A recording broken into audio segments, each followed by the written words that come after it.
ஒட்டஞ்சத்திரம் பகுதியில் சிம்ரன் கத்திரிக்காய் 1 கிலோ 3 ரூபாய்க்கு விற்பனை ஆவதால் விலை கடுமையான வீழ்ச்சியால் விவசாயிகள் கவலை அடைந்து வருகின்றனர். திண்டுக்கல் மாவட்டம் ஒட்டஞ்சத்திரம், அம்பிளிக்கை, இடையக்கோட்டை, மார்க்கம்பட்டி, போர்லூர், கள்ளிமந்தயம் உள்ளிட்ட சுற்றுப்புற கிராம பகுதியில் சிம்ரன் கத்திரிக்காய் சாகுபடி செய்யப்பட்டு தற்போது அமோக விளைச்சல் கண்டுள்ளது. கூலி ஆட்களை கொண்டு விவசாய நிலங்களில் இருந்து கத்திரிக்காய் அறுவடை செய்து அதை தரம் பிரிக்கப்பட்டு தமிழகத்தின் பிரசித்தி பெற்ற ஒட்டஞ்சத்திரம் அருகே உள்ள தங்கச்சியம்மாபட்டி காந்தி காய்கறி மார்க்கெட்டுக்கு கொண்டு சென்று விவசாயிகள் விற்பனை செய்கிறார்கள்.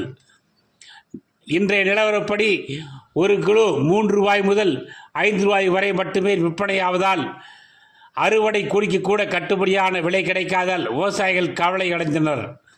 ஒட்டஞ்சத்திரம் அருகே உள்ள தங்கச்சியம்மாபட்டி காந்தி காய்கனி மார்க்கெட்டில் இருந்து அதிக அளவு விற்பனைக்காக கேரளா மாநிலத்துக்கு காய்கறிகள் அனுப்பப்பட்டு வருவது வழக்கம். இந்நிலையில் கேரளாவிற்கு மைசூரில் இருந்து அதிக அளவு காய்கறிகள் விற்பனைக்கு வருவதால் ஒட்டஞ்சத்திரம் பகுதியில் விளைவிக்கப்படும் காய்கறிகளுக்கு கடுமையான விலை வீழ்ச்சி ஏற்பட்டுள்ளதால் விவசாயிகள் மற்றும் வியாபாரிகள் கவலையடைந்து வருகின்றனர்.